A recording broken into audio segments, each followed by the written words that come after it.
Everyone, it's Melissa Sweet, public health journalist reporting for Croaky News from the National Rural Health Conference in Cairns. I'm delighted we've got Dr. Jenny May here to speak with us. She did a very interesting presentation to the conference on artificial intelligence. Now, the interesting thing about that is Jenny will be the first person to tell you that she is not a geek. Who are you, Jenny, and why are you so interested in artificial intelligence? Well, thanks, Melissa, and I'm certainly not a geek, and I'm also over 45, and I come without a systematic research-based approach, but I guess a keen interest in artificial intelligence and technology and its potential effect on rural communities. And I guess that interest stems from the fact that in my day job, as well as being a clinician, I'm also a teacher of the next generation of health professionals.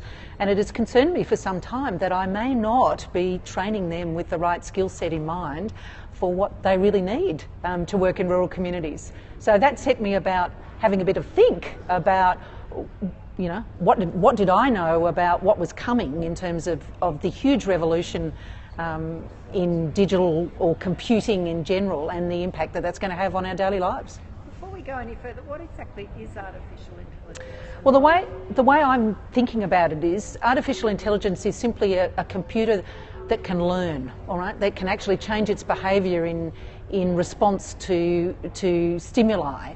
And I think this is a really important concept, because I think up till now we've been thinking of computers as great big databases that collect a whole lot of information and simply can be crunched to use a logical outcome. But increasingly the sort of inputs into computers can be of such a variety and such a context that they can actually mimic cognition, human cognition. And I think there's very few things that probably to the future that computers with the use of artificial intelligence can't do. So what are some of the ways that you're already seeing artificial intelligence change the way healthcare is delivered, or perhaps the way healthcare professionals are trained? So I did a bit of delving and I was very surprised to find just how much technology using artificial intelligence is already out there and already part of many other people's daily clinical workflow. And that was a bit alarming to me, because I think there's a perception that it's business as usual. And many of these tools, and I'll talk about a few examples, will certainly not make it business as usual. So if we think in the prevention space and in the home space, we're all very familiar with computers being used for a variety of monitoring devices like blood pressure and pulse and all those sorts of things, going back centrally and increasing the amount of data available. But I think the challenge with what I'm seeing is that there are tools and artificial intelligence out there that are doing things like with sensors throughout a house, assessing gait length and gait speed of some of our elderly citizens, and actually sending off an alarm when that gait length shortens, which is very predictive of likelihood of falls, for instance. And if certain patterns are seen or trends are seen over a period of time, then the computer will actually alert salient health professionals, etc., to the risk of falls, with the expectation that action will be taken. So that was just one. Now, in terms of diagnostics, there are huge numbers, and it's burgeoning the area. But what I think we can think of is, to the future, our smartphones will be imaging for X-rays, things like that, pathology tests. There'll be little gizmos that you can use saliva. Already you can get your genomic profile taken basically off your iPhone. They're testing for Zika virus, those sorts of things already on smartphones. And the other thing about this sort of technology is that it's highly portable. So it can actually penetrate far more deeply than a pathology lab. So again, if you're a pathologist, I think you need to be having some career counselling about now, because many of the things that you would have considered bread and butter are probably yesterday. So this all sounds like it's potentially very positive for patients, in the sense that things might be more accessible, maybe cheaper, or maybe they won't have to travel for treatment. I think that's all correct, Melissa. I think that's all correct. I guess what we have to balance that with is, will they be person-centred, or will they be facility centred or will they be community centred? So I can see a huge driver in this where there is a market, and let's face it, computer companies will be needing to develop these sorts of and spend money on R&D for projects for which there is a market with a significant commercial return. So what we will need to measure is if this is delivered unevenly, particularly to rural communities, will it leave us with haves and have-nots? And will it leave us with what I would call a dual speed system, where some people are availing themselves of tools and techniques and support that might even be offshore, while those unable to access those sorts of modalities are working sort of hand to mouth in their local community. So you made a very strong point about the importance of access to high quality NBN. Would you like to sort of... Yeah, look, I would just like to say that I think that's fundamental, and I started off the talk by saying this is the elephant in the room and we really needed to put it on the table. I've been fortunate enough to spend the last 12 months working in Canada and working in a rural community, geographically remote from a capital city. Now, the Canadian government had actually invested significant amounts in high-speed broadband, which made all these technologies possible. And what I would suggest to you is that, and this is not a new concept, but we will enshrine the digital divide if we do not get commercial grade high-speed broadband everywhere. And it's a comment that I make on behalf of the students that I train, because to be honest, physically I will not get students going to places for even short-term placements where they have no access or not high-speed access to broadband, because it is the way that Australians now do business. Are there many places like that? Are there many places where you're having trouble recruiting students too because of lack of broadband? There, at the moment, the broadband is patchy. And what region are you talking about? I'm talking about northwest New South Wales and through the coast. We have some of our towns which are attached to the NBN and for which broadband is excellent. We have a number of other areas that are relying on fixed wireless and obviously satellite Sky Master technology. And as I said, I think the commercial speed, high speed is the key piece. There is nothing that I'm seeing in terms of the way I do business that is requiring less bandwidth. It's all requiring more. And if we want to think about any sort of streaming or use of images, for instance, even being transmitted from your smartphone, we're talking about significant bandwidth.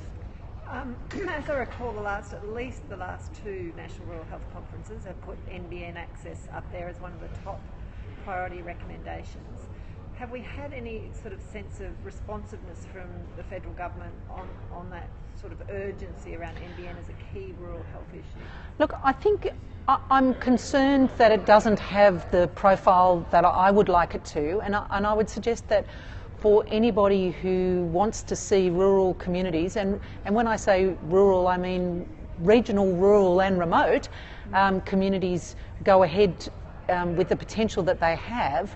I believe that we need the highest possible speed broadband, and in fact it was a concern to me to hear one of our federal politicians suggest that in fact that rural people didn't need quite the same bandwidth or speed. I would have thought the reverse. If we look at agriculture, if we look at health, if we look at education, I would have thought the need was on steroids. So in terms of artificial intelligence and what difference it may make for rural health and education of health professionals, what's the advice you'd be giving to communities about how they should be engaging in this issue, and also your advice to colleagues in rural, in medical and health education generally, I guess? Yeah, so Melissa, it's a personal reflection, and I guess it's a call that we all need to be a bit more informed and a bit more engaged. Now, prior to actually delving in and putting in the abstract and doing the talk, I was an over 45 Luddite and I was pretty happy with my lot. I'm now, as I said, significantly concerned that in doing my day job, that I'm probably certainly, potentially my students are being sold short. Remind us what your day job is. So my day job is supporting medical and nursing and allied health students on clinical placements throughout a broad region, and with an absolute passion personally of a sustained long-term rural workforce. So the risk is that our current models of health and medical education might be based very much on a view of the past rather than the future. Indeed, and perhaps a nostalgic view of rural communities and the skill set that's going to be required. So I think the challenges are a few. I think there's a challenge in the standards setting. Many of this technology will be managed from offshore, and I think we're probably ill prepared for how we're going to organise quality control, for instance, and the level at which, the veracity at which we can accept results that come from a variety of instruments, whereas I think we've been used to a fairly heavily regulated environment. So I think there's a challenge that's definitely there. I think the challenge for health professionals is that they need to get acquainted with what's on the doorstep, and that's because of the consequences, both intended and unintended. So if we end up with an excellent ultrasound system that works remotely, for instance, but it doesn't work on obese patients, and it doesn't work on this patient, and it doesn't work on that patient, there's almost an obligation to work out what's the whole of system response to that. So what we may find is that computers are used, and artificial intelligence comes into its own for large populations and large volume, I'm not going to say low acuity, but focal tasks. But when people are outliers, and people are, then we may need a system for better managing them. And it may be that it's small numbers, so I'm wondering how that might play.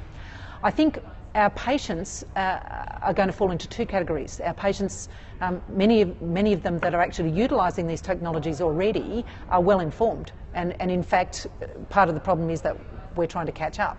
And then we have the small nub of people for whom there is little internet access and there is little internet savviness.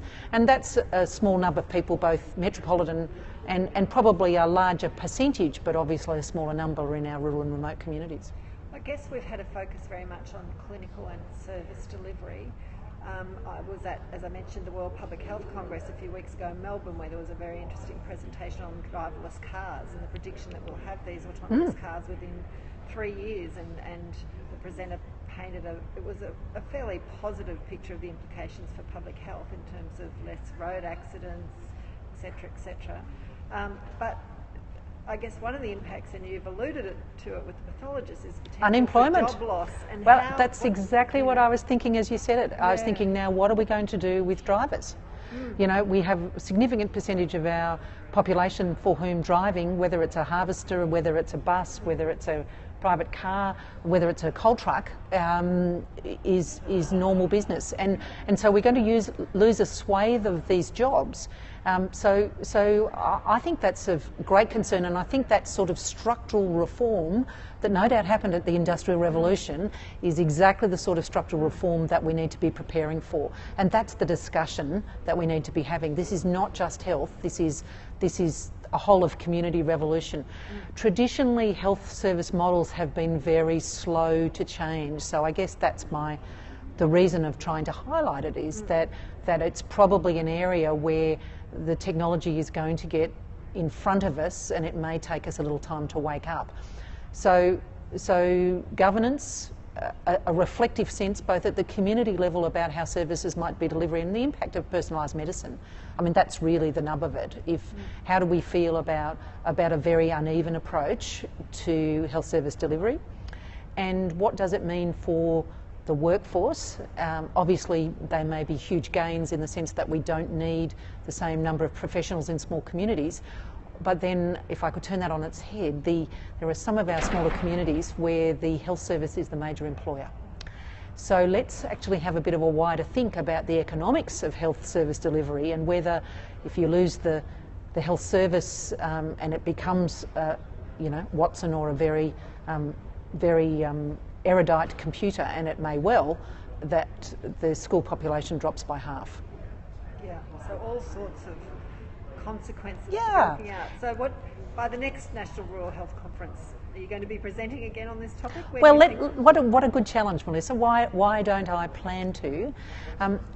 Having said that, the implications are at such a meta level that I would hope that the next 2 years sees the community and you know, when I say community members actually thinking about it at that meta level. Okay. Thanks very much for your time. No worries. Take a minute here to time.